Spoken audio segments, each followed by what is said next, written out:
Cultural Affairs and Tourism.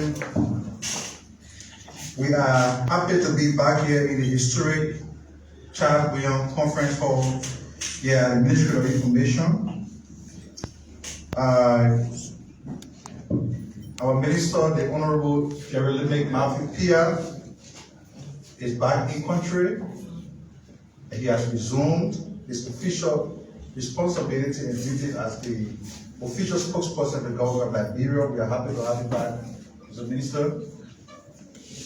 We have today as our guest the Executive Director of the Liberia, the LRRC, and we also have the Office of the Ombudsman, is headed by, represented here by Councillor Finney Waikanga. I will now seize the opportunity to invite to this microphone our distinguished minister, who will make some introductory remarks, and then he will give the order of precedence for our guests that are here. So, Minister.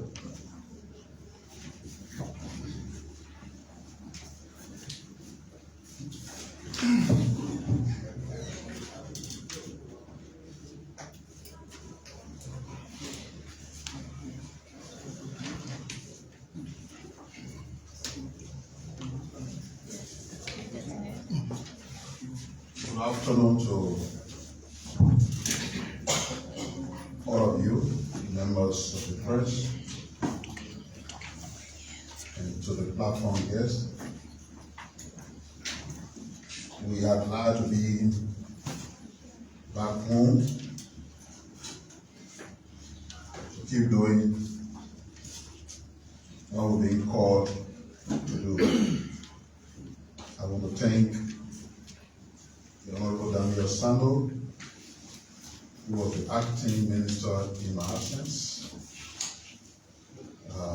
along with the entire ministerial team. And I also want to add my voice in saying happy birthday to the Deputy Minister for Administration, the Honorable Johnny Tapa. I guess the short period the team was in charge and with Mr. Sando acting was okay, because if you notice, maybe in the next few days, the entire roof of this ministry will be brand new. I'm glad that they were strong enough to get that going in my absence. This ministry is very old. I think 1961 or so. If I'm not mistaken, older than the electric mansion, or a year in between this building and the electric mansion. You've seen all the structural adjustments that the different buildings, including capital buildings, have undergone.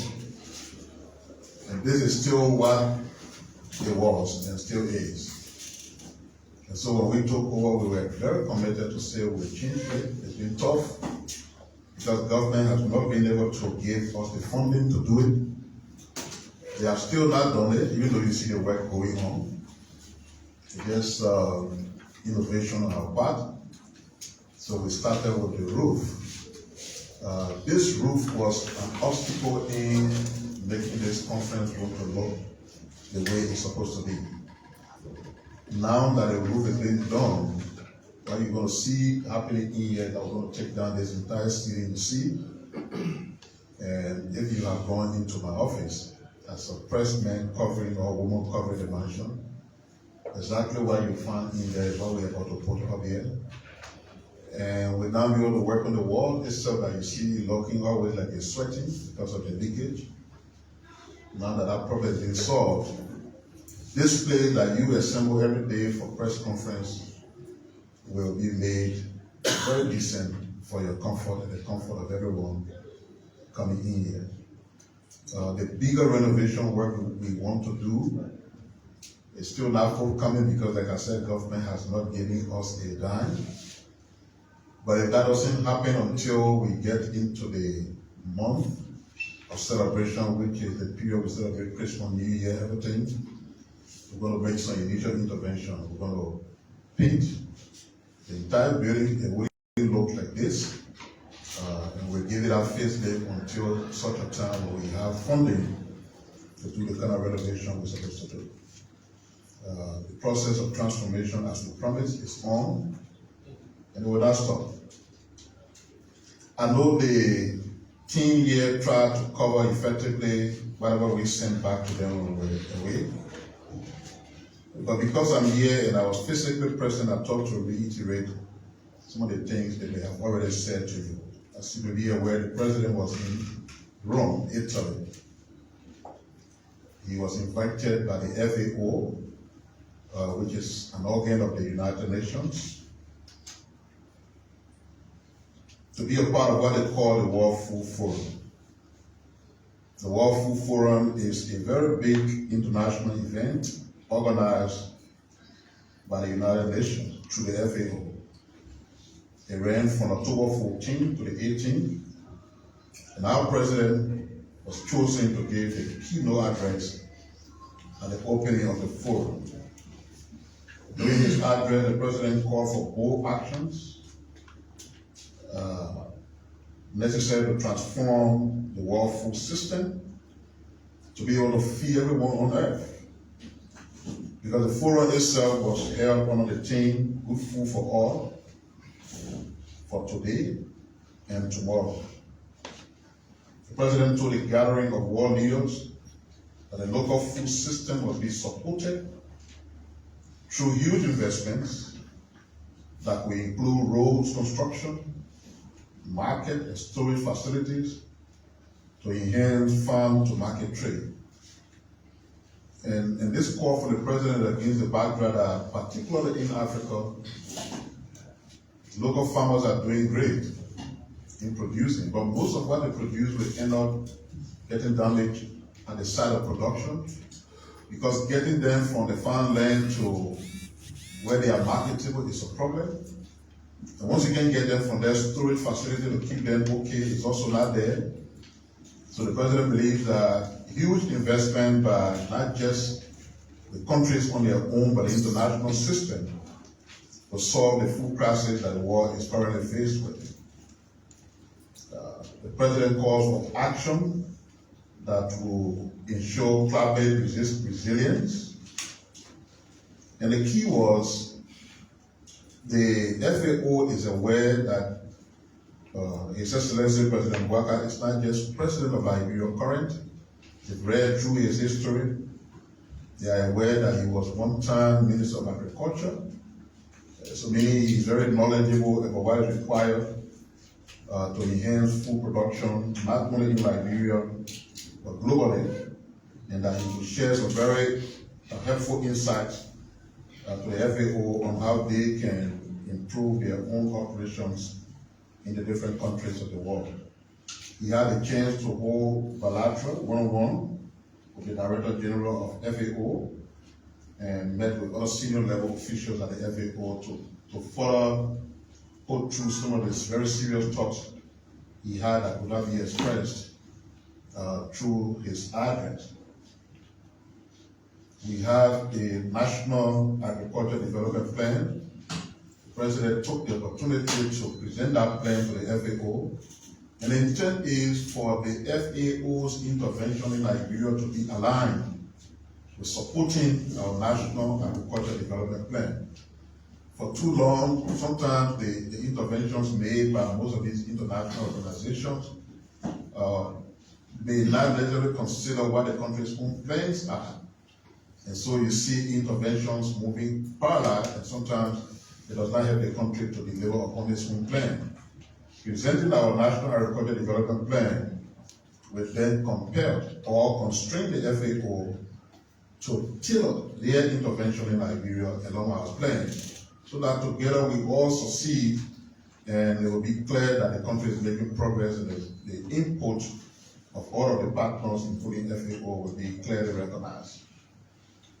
While the President also took on time to meet with leaders of the European Investment Bank and assured them that Liberia is a safe place for investment. The bank is considering a 50 million euro agricultural investment program for Liberia, mainly in the area of rice development in particular. So you see, though the FAO invited him, but as usual, when the president is out there, he takes his time to reach out to people who can help us to change the situation in our country. Maybe some of us are not aware of what we have here in country. It's a tough situation. You got employment problem. Most of the young people out of job. Yes, we do recognize that. And that's why the president is working around the clock to solve it. When he travels, all those criticize, oh, the president traveling too much. I think the focus should be on the fruit of the travel and not just the fact that someone is traveling. No new government comes to power and the leaders sit down in the country 24/7 and achieve anything.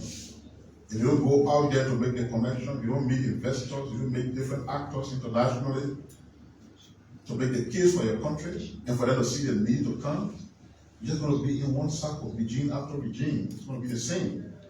It's not going to change. And we believe that the 50 million investment in our agricultural programming will not just help to expand food production, but will create job opportunity for most of the young people who can be very useful in the agricultural sector. While there, also the president took time out to meet with Confimia. Confimia brings together more than 250,000 different investors, companies, where you are able to meet with their leadership to do a pitch for Liberia. Imagine sitting down before a group of people that are the network of 250,000 companies and making a case for your country. You don't need a 250,000, but just assume that I need 5 questions from that network, take interest and they come to Liberia to invest. It's an opportunity for economic development, it's an opportunity for job creation, it's an opportunity for many other things that will impact the country positively. And that's exactly what the president does when he steps all of the country. He told the group that Liberia is a virgin country and offers profitable and mutually beneficial investment opportunity. Italy is committing about 5.5 billion euros to Africa, and the Confimia group that met with the president is an integral part of the Italian plan that we are hoping 5.5 billion, just think about that. So if most of the companies that are part of Confimia can just have their own share of the goal of investing in our country, it opens opportunity for us, and that's part of what the president does when he's out there. Importantly, the president thought to use the time, since you were already in Rome, and that the city of holiness, Vatican City, is also situated in Rome, with the leader of the Catholic Church, the church that has about 1.5 billion members across the globe. The spiritual leader of Francis is seated there in the Vatican City. There are hundreds and hundreds of people, leaders, very important people who are craving for audience with the Pope. And it is everybody's dream to sit down with the Pope before returning to where we were supposed to go, know where we came from. For Catholics, it's even more important. Like you have the Muslim moving to Mecca for their pilgrimage, something that all Muslims will hope for. Catholics pray to have a time to feed their Pope and be blessed by him. Non-Catholics do too. So President Waka and the delegation were ushered into the Vatican to meet His Holiness. Very good experience. When you appear before the Pope, he does not just deal with you collectively. He blesses everyone individually, lay hands on you. Of course, he had a first direct closed door with he and President Waka one-on-one before the entire delegation was ushered in. The Pope was able to offer prayers for our country. And for us who are Catholics, when the Pope speaks, We believe that message comes with the power of God. And so when the Pope blesses a nation, that nation is indeed blessed. And so we're very convinced that President Bouaga and his delegation came back with a blessing that will impact the country as a whole. We have a very ugly history. War, killing ourselves, killing our people, trying to build back. Even that is a challenge. Because politics have made out to be different things. When Party A is in power, Party B wants the regime to fail. But yet, when the regime fails, they should take over. Before understanding that when you take over, having wished a failed administration, then you start from a zero mark. If you start from a zero mark, the likelihood that you too will fail is so high because you're taking over something that is in the reverse. What that does is that it keeps the people and the country in perpetual stagnation, no progress. All done for people's selfish political ambition, but then the people that you want to govern suffer.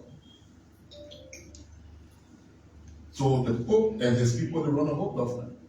So after the interaction with the Pope, we met with the Secretary of State in bilateral, His Eminence Cardinal Petrio Coloni, who is the Secretary of State, where the President was really able to express Liberia's appreciation for the role of the Catholic Church in Liberia. The church runs schools, hospitals, they do humanitarian services, and a whole lot. Of course, the President was able to thank them for the role that Bishop Michael Francis played when he was alive and he was head of the Catholic Church. In fact, from the official level, it was conferred upon him that he was a conscience of the Liberian society because of the strong stance he took on national issues and issues that were of interest to the people in the country. So it was an opportunity to also thank the Catholic Church for such a great leader who they had here in Liberia. Of course, everywhere the President goes, he has to find time to talk to Liberians. So he was able to meet with the Liberian community. In Italy, they had very fruitful discussion. They had some challenges. They briefed the President about their challenges, and as a country, we'll see what we can do to solve some of the problems they listed. For those who've been concerned about the President traveling, and I've said why he had to travel, the President will be here for some time, but he's not going to be sitting in Monrovia. We are finalizing plans for the President to leave Monrovia and see what is happening physically in the rest of the country. Some leaders in the past used to call it transit tour, whatever name they used to call it. But the President will definitely step out of Monrovia. He will get to the people in the Liberia counties. He will see what has been happening there through the local leadership we have there. He will experience the challenges there for himself, and the government will be informed as to what kind of intervention to make. You see, it's one thing for you to stay out and people telling you what's happening. It's another thing for you to get there and see what's happening. So it's our hope that that will widen the President's thinking and horizon on what is required all across the country. Because the government is determined to do a lot, especially as we are approaching the dry season, even around Monrovia. We talk about a country that we believe worked very well in the past. People heralded their achievements. When you travel around Monrovia, almost no road as you see, really except passing on the boulevard, but all the other roads leading out into the different communities have all been utilized. The government is determined to start the refurbishing of those roads this dry season. The interventions will be massive. And that's the reason why all the little noise you saw at the Ministry of Public Works, the President gave a clear and strict marching order. It's either you see the need to work or you give way for others who want to work to step in. And we believe that message was clearly understood by the team. They're rolling up their sleeves, wearing their boots and their gears. And all you will see happening as we approach the dry season will be massive work being done. The roads will be expanding electricity by connecting more homes and businesses, letting up the street. The water and sewer will improve its work in making sure that they can take well-born water to more homes, particularly in urban cities. You're seeing continuous intervention by the government, impacting things that can, affect the lives of the people. The price of petroleum product has been dropping consistently since the government came to power.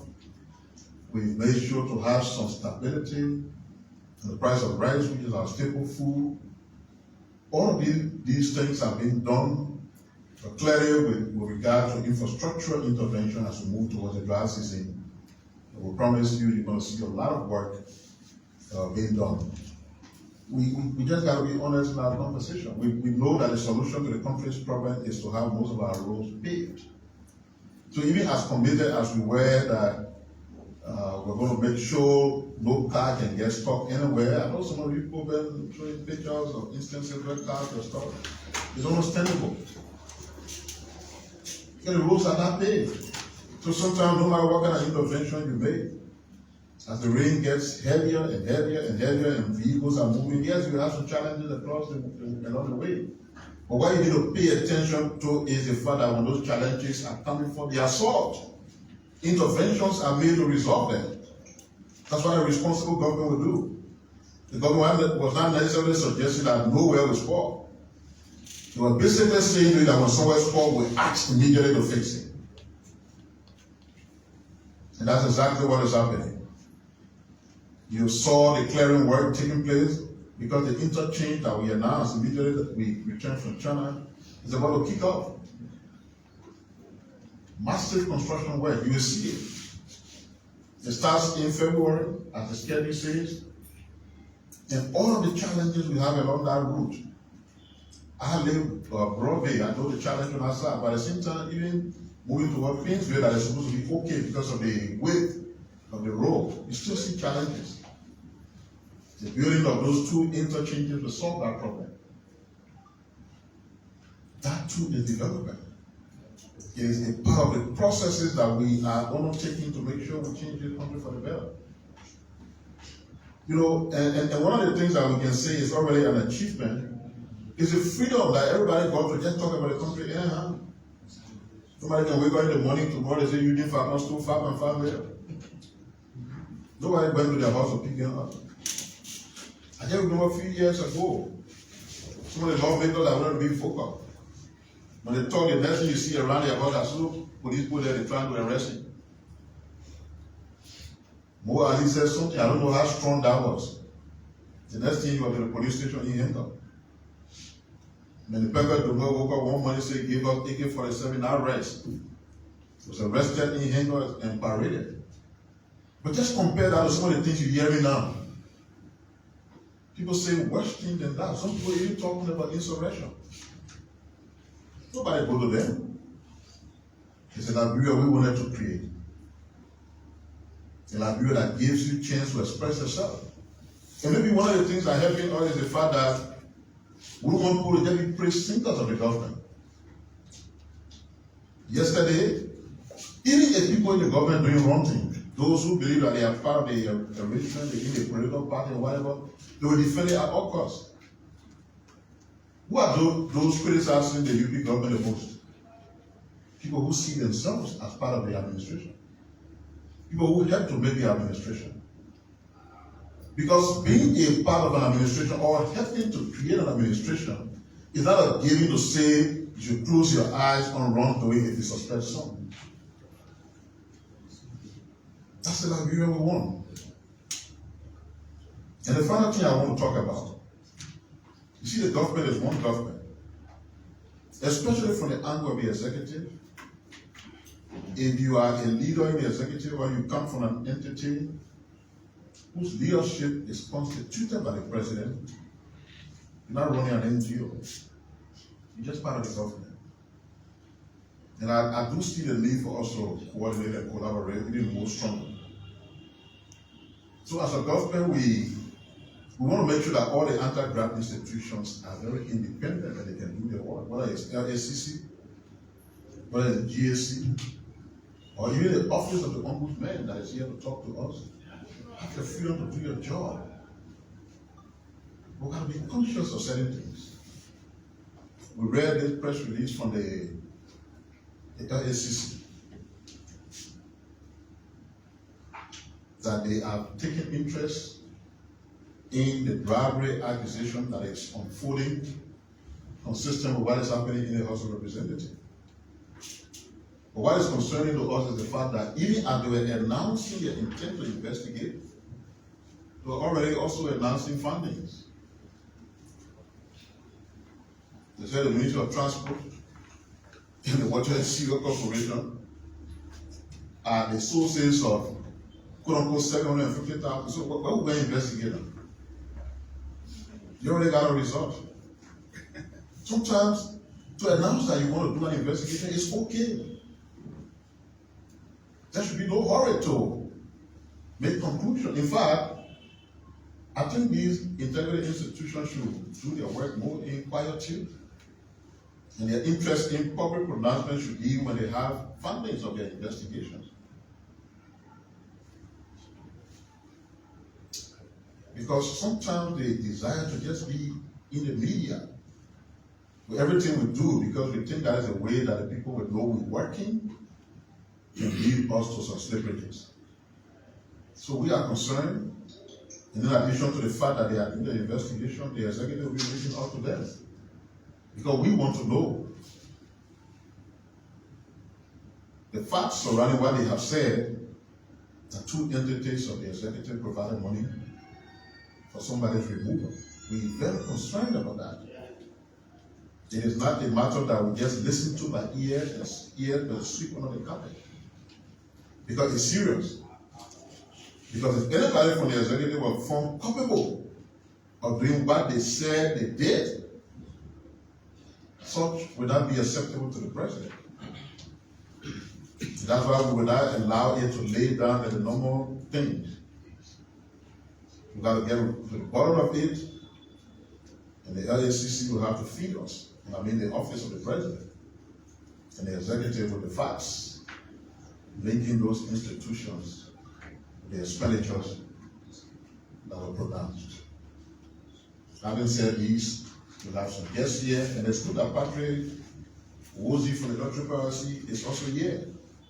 The same freedom we talked about, where everybody will have to speak.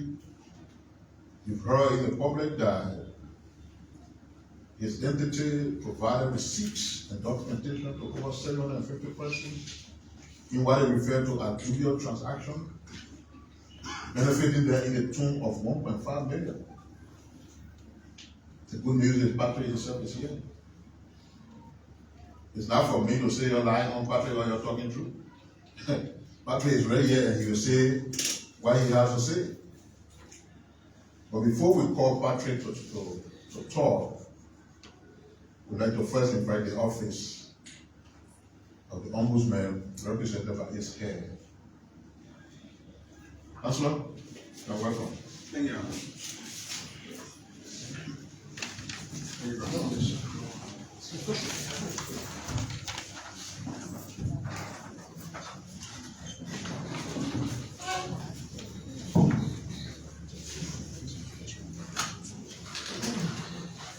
Good afternoon. I'd like to say happy birthday to our colleague who is celebrating his birthday, but here he's performing public service. Thank you for that.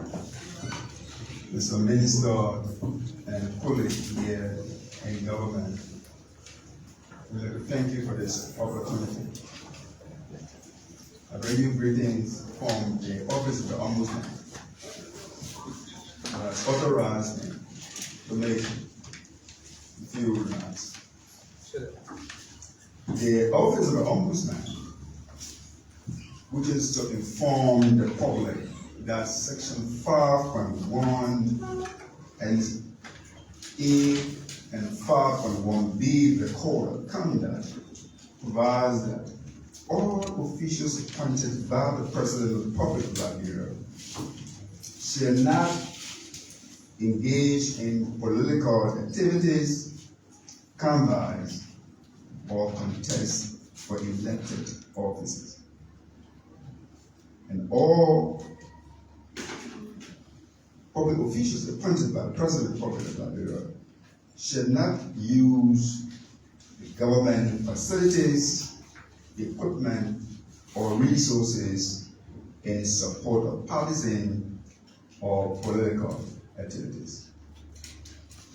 Upon the commissioning of 3 ombudspersons by His Excellency Ambassador Joseph Liman Bargat Sr.,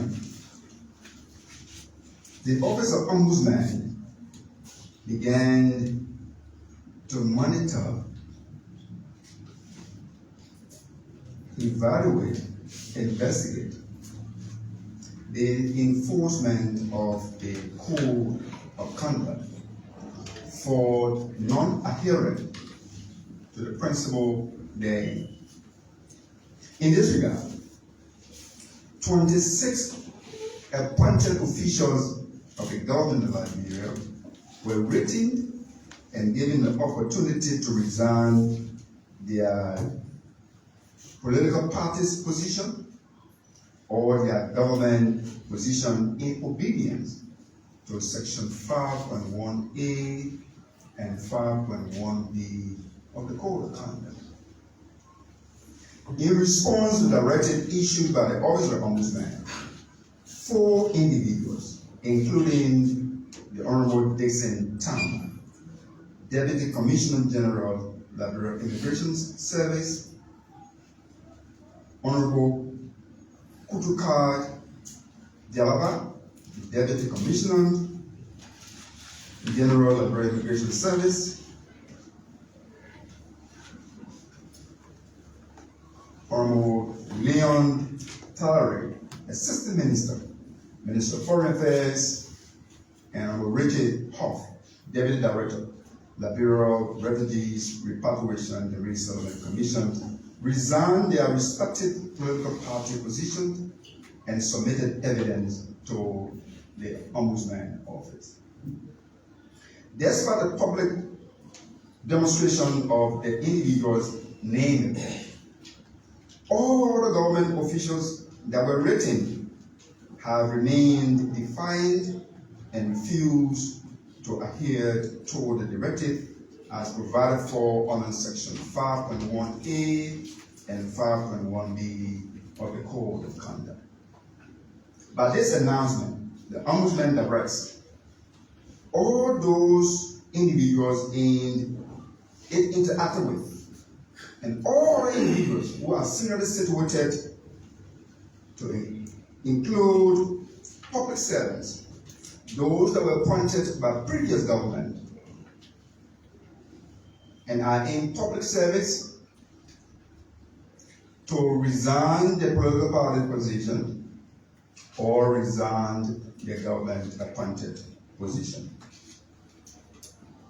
in compliance with Section 5.1a and 5.1b of the Code of Conduct.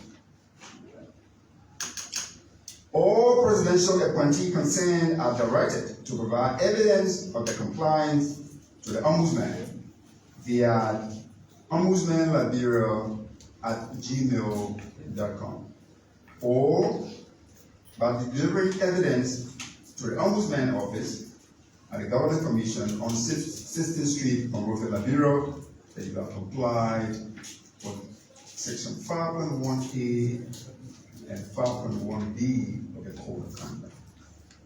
Let it be known that Section 5.9 of the same Code of Conduct provides that any public official, after due process, who is found guilty of violating any provision of Section 5 shall be immediately removed from his or her appointed position. Thank you very much.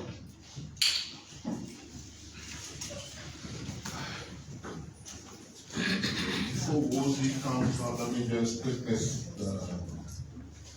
talk about one of the stuff at level. As you may be aware, the new Minister of Finance and Development Planning and his team are in Washington, D.C., attending the annual meeting of the IMF. Yesterday, the finance minister met with the IMF mission chief and the executive director, and they discussed the progress made by the Liberian government and congratulated Mr. Gafuan for his commitment to public financial management reform. He acknowledged President Waka's proactive action on macroeconomic reforms and stability, as well as his effort on the development of the country's development plan. Mr. Gafuan elaborated on the importance of maintaining economic stability and focusing on expenditure on investment, infrastructure, energy, agriculture, and key sectors.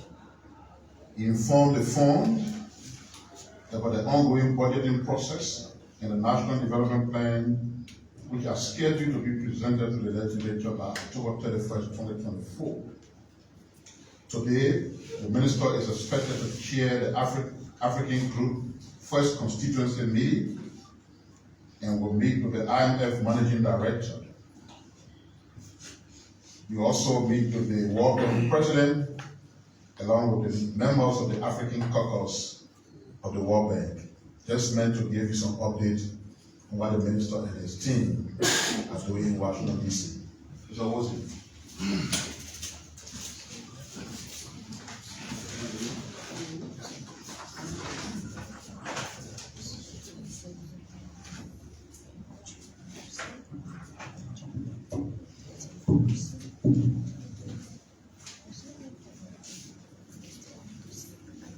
The Minister of Information, deputies, my brother and friend, Councilor Kenya, the ombudsman. We joined other by saying, dear Deputy Minister, happy birthday. We will be with you as a continual soldier. This morning, I've come to talk to our brothers and sisters in the Netherlands on burning issues and to also provide an update as well unfolding the Liberia refugee repatriation in this other commission. For the past 2 weeks, I've been in the country on a national assignment to represent the country, Liberia, at the ESCOM 57 session, Geneva. We have to travel along with the chairman that was represented by the Deputy Minister for Foreign Affairs, who are heading proud of himself to represent our country. We have to go to represent our country because Liberia refused to attend the 57th session of ESCOM means that the world at large will not have good information as to what's been unfolding in terms of our mandate and the decision reached by the government of Liberia to sign and ratify the International Instrument of Refugees, Migrants, IDPs, and people of concerns within our borders. So we have to go. Running last night, and before coming, we have to make a few stops. On our way to Geneva, we stopped in Abidjan and were privileged to hold a meeting with the Liberian embassy to inform them that the report on the fight by the Liberians brought back from Ghana is ready and submitted to the office of the president. We also said to inform them that on behalf of the government of Liberia, thank you for the structural coordination enabling us to allow our brothers and sisters from Ghana pass through Abidjan and safely land to Liberia. We have 2 separate meetings. We also meet the Liberian Association in Abidjan and a Liberian embassy. And we're informed that we have 150 Liberians who will come back home. And in fact, because the next batch of people will transit through Abidjan, were counting the government of Liberia to include that number as we move on to bring the last batch of people home. We're able to make few stops to our brothers and sisters from Cote d'Ivoire, security apparatus, to say thank you on behalf of the government of Liberia for allowing us to pass through the country and their borders and walk to Geneva. At the ESCOM is a one-time big platform meeting called by the High Commissioner himself that will involve all countries around the world that are doing refugee business and their media heads that come to the government functions and who chair the admiral board. At that meeting, each country will be given 5 minutes to make your case about the achievement you have made over the years or for the period, some of the challenges you are faced with, and recommendations moving forward. The Liberia delegation at ESCOM was able to inform ESCOM about pledges made, our non-pledges made by the past administration, and this government has started to continue the pledges and execute the pledges made. And we want to inform them about some of the emerging issues confronting our country. Special emphasis was made on the 40,000 plus Burkinabes in our borders and covering more than 4 countries and the increasing number of the influx reaching the level of security concern. We were also able to inform them that in line with our mandate, we want to strengthen, we're advocating for funding and assistance to strengthen our asylum regime that will help us identify the real cases and screen them and ensure that those coming our borders are either refugees or asylum seekers or they are migrants. It will help us make determination as to what kind of protection we will give them moving forward. The program will climax with the launch of the Global Alliance on Statelessness, and we made to understand as a government we have already developed our action plan, the national action plan for 5 years, and each country will ask to form themselves into clusters. For West Africa, after all these series of meetings, SAR meetings, the Malawi Young countries will form themselves into a cluster called the Malawi Young Global Alliance to fight statelessness in the Malawi Young countries. Sierra Leone was selected as the president and chair. Ivory Coast, the co-chair, Liberia the secretary, and then Guinea will head the financial assistant. As secretary, we are asked to head the secretary and the general of the institution. And the good news is that that institution will give one action point to develop a master plan and a 5-year rollout plan with budget to submit to Malawi to support our countries so that by the next ESCOM we inform the world at large that we have eradicated statelessness in our region or we're working towards that. So that has been an update from our institutional visits. Coming back home, we'll have back-to-back meetings with some of our brothers and sisters as to how can we strengthen our program back home.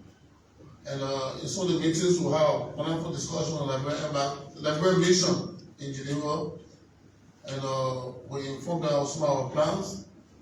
And we're linked with 1 or 2 institutions that will help us strengthen our advocacy in terms of how to provide assistance to our people within our borders. As I return home, I transited in Accra, and then we got the other side of the story. There was allegations out there, and I'm here this morning to listen to you, member of the Folk Estate, and see how we can adequately respond to some of the concerns.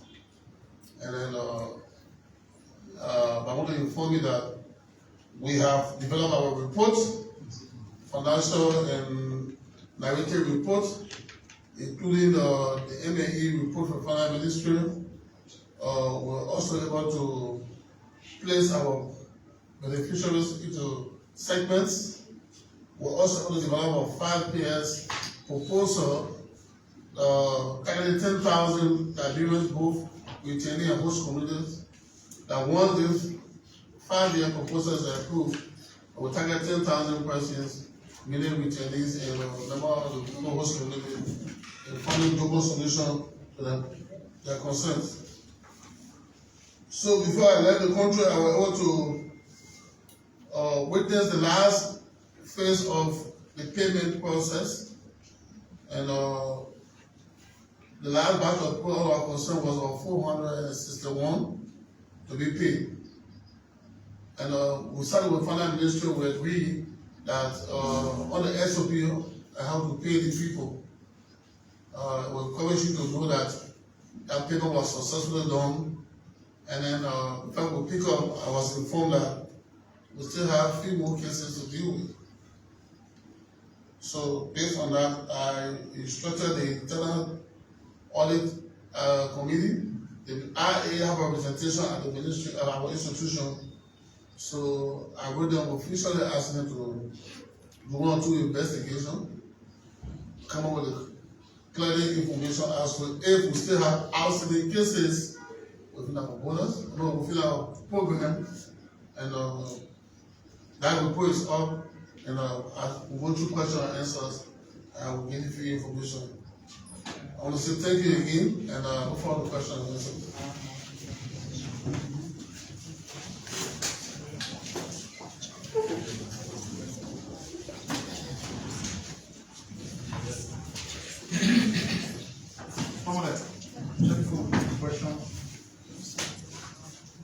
The government extends condolences to the family of Colvin statement, former Senator and Professor Smoky Kupi, saying that the former local county senator in statement died at his home on Sunday.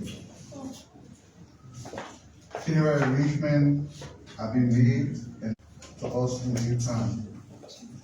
Colvin statement had a long record of service with the Ministry of Finance, the former National Bank of Liberia, and the University of Liberia, among many other public roles he held during his lifetime.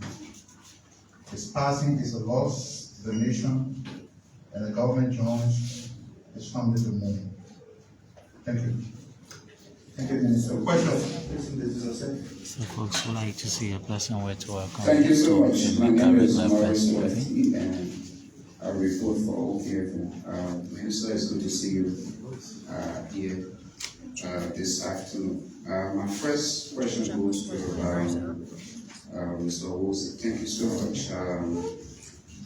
I was one of those went with you in County when you brought the first batch of interviews. And we saw the payment system, like you explained to us, how it was supposed to be and all of that. First, you were registering people's SIM cards. According to you, the money was going to be sent on the SIM cards and all of that, and we presented that. Unlike the one at the Johnsonville transit site, you talk about, I saw you and physically, distributing the money to the returnees themselves. And I want to know, is it that those people that you pay in Johnsonville were not having SIM cards, or you maybe revise the first decision that you made in Palm County and all of that? Number two, I want to know, where is the whereabouts of your Comptroller General, at the L House, because I'm getting reports that he's unquestionably getting arrested. Thank you. And the second one goes to Councillor Kanga. Thank you so much for your deliberation. You talked about some of the government officials that you have written for them either to resign their government position or party in the position. Is there time? And they are yet, some of them are yet to comply with that mandate. Is there time frame given to them for them to comply with the mandate? And my last one is to Minister Pia. Thank you so much.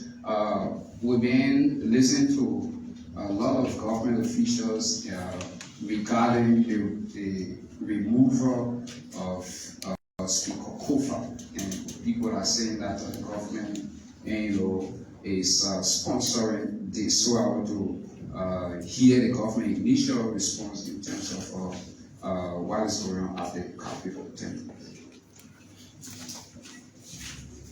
All right, I'm Laureate Kebe and I report for MICAT.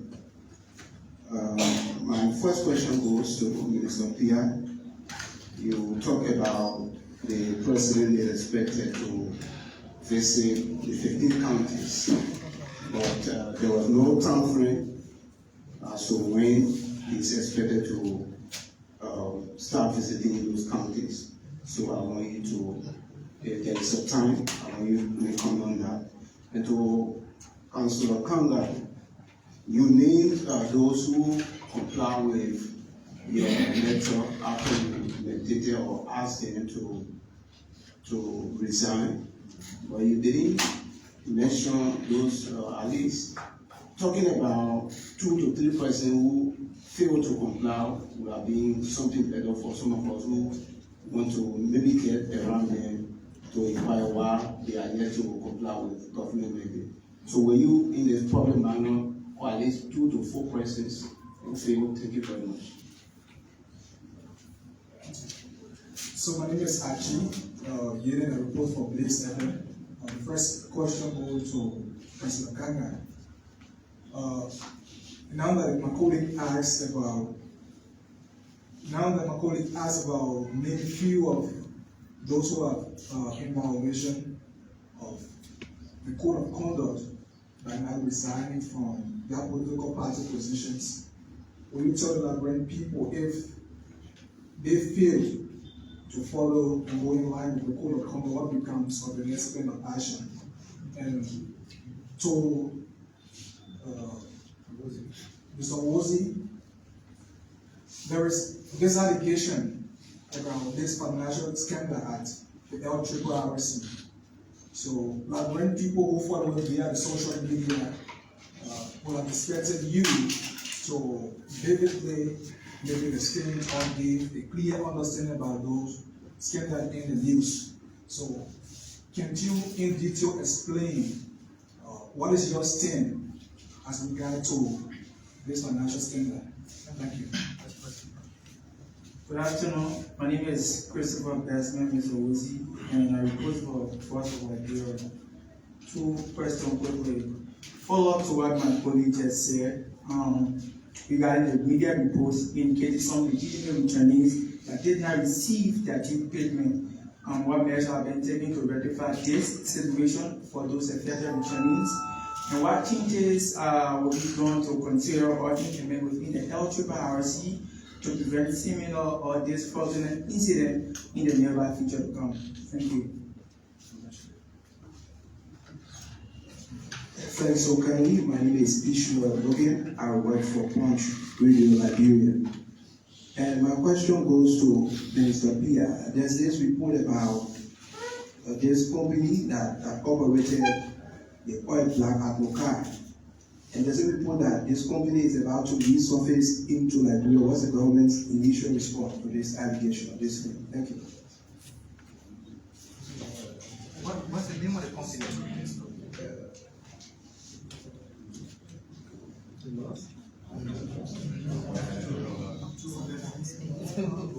It's called Orlando Petroleum Company.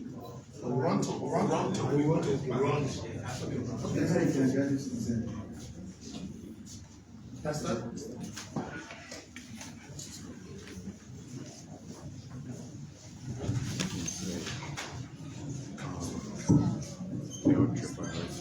Thank you again. I got 5 serious questions. Before I give my answer to the questions, everybody understand the process and how it works. On a base migration concept, the people back home, the international trainers, you have to apply. And once you do that, they get a good way of all of the donors to help you. So the first thing is to profile the returnees in Bujubuakian. The next thing is to make sure that make sure you package their goods and the manifest everything, and you communicate with all the land institutions coming back to Liberia. The third thing is to win the first phase. So registration in the first phase. The second phase will cover voluntary repatriation, which is the movement. The transit from where Bujumbura camp, Ghana, Abidjan, Danande, Dogato, Bena, into the entire process up to the transit center is referred to as the voluntary repatriation. And the transit center is the third phase. And that phase, you go through screening and verification of your documents, and the property package your logistics to make sure that your now supply chain, you are effectively, linked to your various areas you want to go. You also have the opportunity to go through some psychosocial counseling, and we'll close by asking questions if you have any information to share with us. The last phase is to ensure that for the transit center, you are reunifying your family. The family will receive your living body, and there's a handwritten certificate that Mr. Brown received the living body of Patrick Wozie, and the parents will sign their name and number, and the entity representing the LCCC will also sign the name and number. Two certificates, will give you one, and we'll keep one so that we have accounted for that person have returned home and safely reunified with their family. Once that person goes on, the last phase will give you a short period of time based on the government allocation of resources and say, okay, at this time, come to point A or point B to receive your CBI, which is care-based intervention package. For this process, our package is dependent year 225, and our family head gets 300. And every step along the line, all those who are qualified to go through the process are published their names and their information in the new Liberian newspaper. So you are on the folk estate to go and get the newspaper and verify. So the process of how it works. The last phase of the payment process was 461, as I said. And at the end of the 461, I was informed that there was an attempt at a bank to forge my signature. So my banker called me. They said, oh, the bank had called you set up and someone made an attempt to forge my signature and the situation was arrested. So I called my controller and he said, oh yes, he was informed of the situation a week ago. We were doing an independent investigation to get back to me. The next day, the donor account will have someone with 3,000 from there, and I have that letter on my phone. So based on that, I instructed the internal audit or RAA assigned at the LCCC to kind of investigate. So the first thing I did was, Mr. Controller, I'm happy for based on the information. I'll give you a suspension for 1 month, you'll be paid, and you will submit to the investigation because it's border I want characters. So the internal audit, IAA have been going through the investigation for the past 1 month, and then within a period of time, I have to travel. But just before we travel, I started receiving text messages from few persons, I know Jackson and other people. I might drive a case of Edo Black Baby, and so forth. Okay, so fast forward, the controller submitted to the investigation, and the report said with me to my surprise, I got on the ground and I was informed that for the investigation, there's evidence, 100% evidence the controller and his team were involved in the fraud. And also, I invited the police, I went to the police station, asked them to do formal investigation. Because all criminal cases under our law is handled by the police, the criminal justice system. So the police are very informed, they are very waiting officially, and it will be true to answer a question. So by now, I think you should get the police station to go and clarify. I didn't also stop there, I also got the LACC to come up with another report. So the police informed about what transpired. The LACC is also investigating to ensure that there's any allegation or the findings from the internal audit report can be used as a tool to come up with full-fledged investigation within a criminal content. So yes, number two, controller, I only believe by now you should be with the police to clarify the allegations. I'm not delving into the subject matter because it's a criminal nature. It will be true, it will not be true. But at the end of the day, the police will get all the findings, but the controller and the team will be picked up and will be go to the investigation.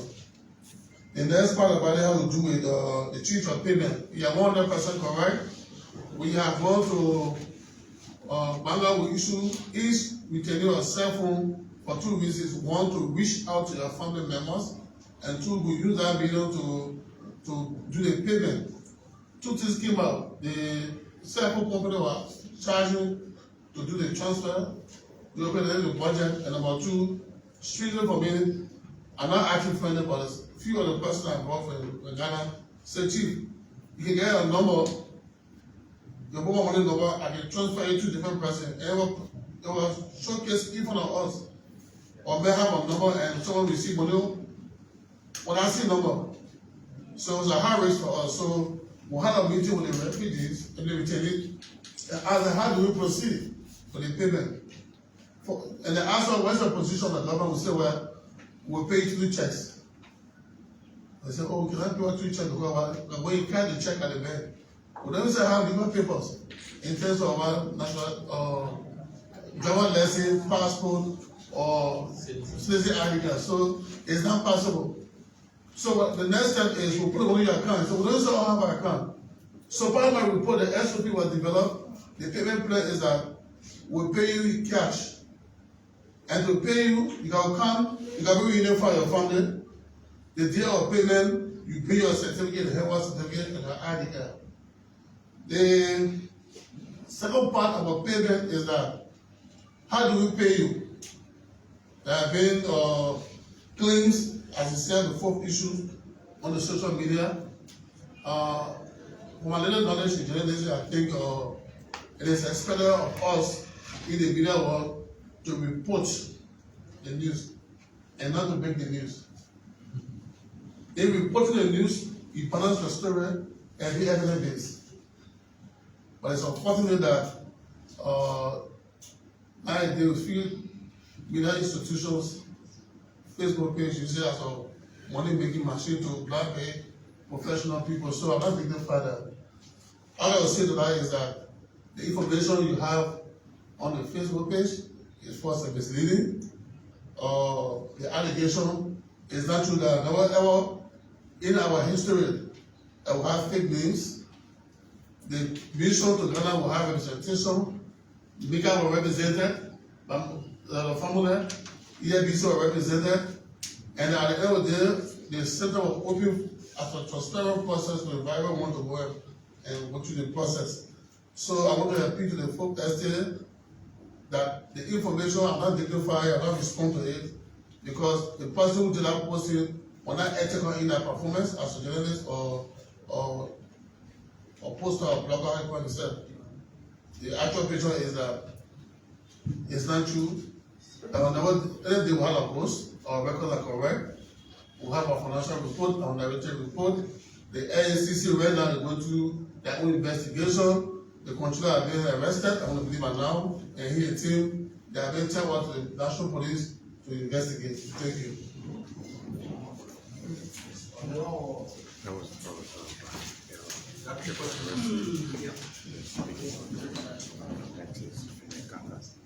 Thank you very much. I noted 3 concerns, very legitimate ones. One was, is there a time frame that has been provided by the Office of Ombudsman for those who were interacted with? The answer is yes. I want to indicate that time frame. No. As part of our work, our investigations, they are actually done in confidential manner, so we don't reveal them.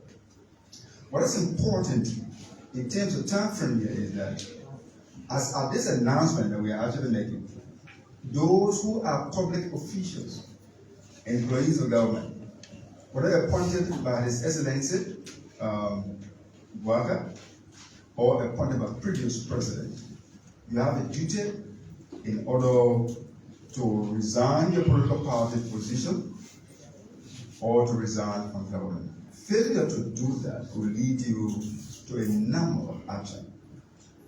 As provided for under Section 15 of the Code of Conduct and all other applicable laws in the Republic of Nigeria. For example, you will be charged with theft for taking the money that you are taking when you are in violation of the code. Now, as at this announcement, we are encouraging our colleagues in government who are playing active part in politics to resign their position within 5 days. Failure to comply with this rule will leave the Ombudsman office with nothing but to follow the rule, to include the number of actions that were listed in Section 15 of the Code of Conduct and applicable Liberian laws and practices. So those who would not want to get the country to be a little bit different, it's time that you think hard. Because we cannot run this country the way it has been run in many years. We need to follow our laws. By that, the principle provided under the Code of Conduct, they are meant in order to restore or build trust in government. And that is something that the government stands for, and that is something that we have been called to duty to follow. So thank you.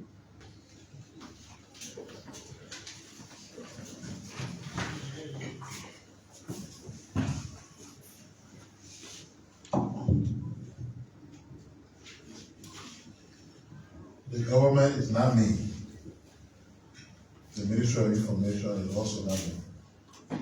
That's the reason why when I'm not here, the ministry works. And it's not our duty to be responding to things happening in other branches of the government. We spoke to a particular allegation that the former president wrote a statement blaming the government of being behind whatever was happening. And the ministry responded to it through the acting minister. We're going to respond you want again. Or you believe that every response to every situation should come from the minister, even if it's not here, somebody else acting. So if you didn't hear it, check for that statement that was issued, signed by the acting minister. Our position has not changed. And the position was not in response to anything happening in the other branch of government. It was in response to an allegation made by the former president. I did say preparations were ongoing for the president to step out. The scheduling of timeline is a part of preparation. If we're feeling with all that, I'm not going to say preparation. I'm just going to announce the whole thing to you. So take it as it is.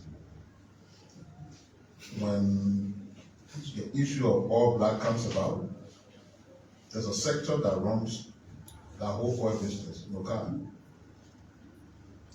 When that time comes, MICAT will come right here to the press conference, there everybody else coming. And they will talk about all black. And I'm me running all black. They have not announced that any all black thing now open. So they were writing about all black in the newspaper. That's their story. When the government ready to announce that all black really going on, the all people come ready and talking. So we're not going to be responding to anything that has not come officially from the government because one newspaper wrote it. Thank you.